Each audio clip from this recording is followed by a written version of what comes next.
Direction లో శివకార్తికేయన్ చేస్తున్న సినిమాలో national award winner Biju Menon act చేస్తున్నట్లుగా ఇటీవలే వార్తలు వచ్చాయి. తాజాగా దీనిపై బిజు మీనన్ క్లారిటీ ఇచ్చేశారు. SK23లో తాను కీలక పాత్ర పోషిస్తున్నట్లు బిజు తెలిపారు. SK23 ఒక భారీ ప్రాజెక్ట్, అందుకే ఒక సంవత్సరం పాటు డేట్స్ ను ఈ సినిమాకు కేటాయించాను. సినిమా మొదటి నుండి చివరి వరకు నా పాత్ర ఉంటుంది అంటూ బిజు చెప్పారు. పోర్కలం సినిమా తర్వాత బిజు మీనన్ చేస్తున్న కోలీవుడ్ ప్రాజెక్ట్ ఇదే కావడం విశేషం. అంటే దాదాపు 14 ఏళ్ల తర్వాత మళ్ళీ తమిళ సినిమాల్లో ఎంట్రీ ఇస్తున్నారు బిజు. ఇక SK23 చిత్రంలో శాండిల్వుడ్ బ్యూటీ రుక్మిణి వసంత్ హీరోయిన్ గా నటిస్తోంది. శ్రీలక్ష్మి మూవీస్ పతాకంపై NV ప్రసాద్ నిర్మిస్తున్న ఈ చిత్రంలో విద్యుత్ జంవాల్ విలన్ గా నటిస్తున్నట్లు సమాచారం. ఈ చిత్రానికి అనిరుద్ రవిచందర్ సంగీతం అందిస్తున్నారు.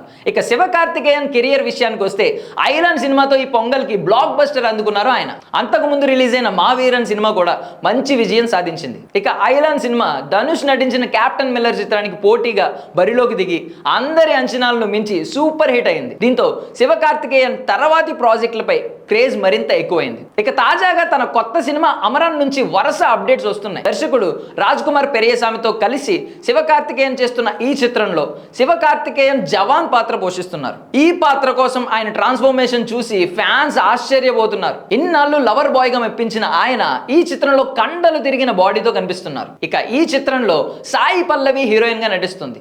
ఈ ప్రాజెక్ట్ ను Kamal Haasan, R Mahendran, Sony Pictures International Productions సంయుక్తంగా నిర్మిస్తున్నాయి. ప్రస్తుతం తమిళంలో బిజీగా ఉన్న శివకార్తికేయన్ తెలుగు మార్కెట్ పైన గట్టిగానే దృష్టి పెడుతున్నారు. తన తరువాతి చిత్రాలను తెలుగులో కూడా ఏకకాలంలో రిలీజ్ చేయాలని చూస్తున్నారు. గతంలో ఐలాండ్ సినిమాను అలాగే రిలీజ్ చేద్దాం అనుకున్నారు, కానీ తెలుగులో సంక్రాంతికి మన సినిమాలకే థియేటర్లు దొరకలేదు. దీంతో ఐలాండ్ వాయిదా పడాల్సి వచ్చింది.